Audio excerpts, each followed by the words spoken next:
咱迄个樱桃吼，通里后面日本歌曲。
冷たい雨に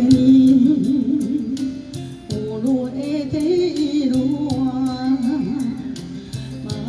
子の梶川は私なの奪わやさで捨てられた愛は王にある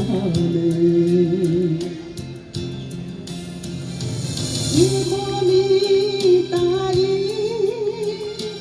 憎めない溢れる想い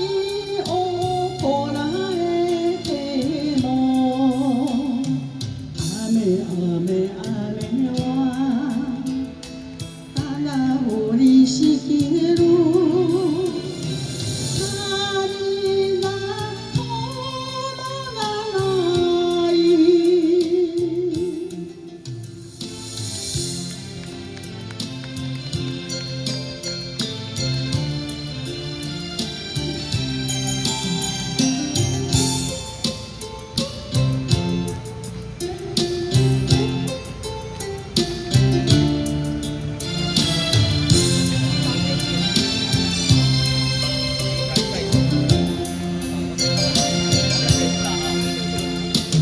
いつかは晴れる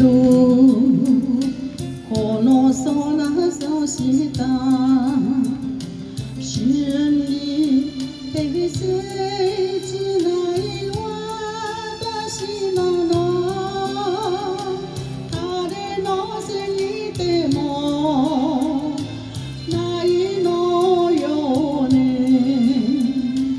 愛は共に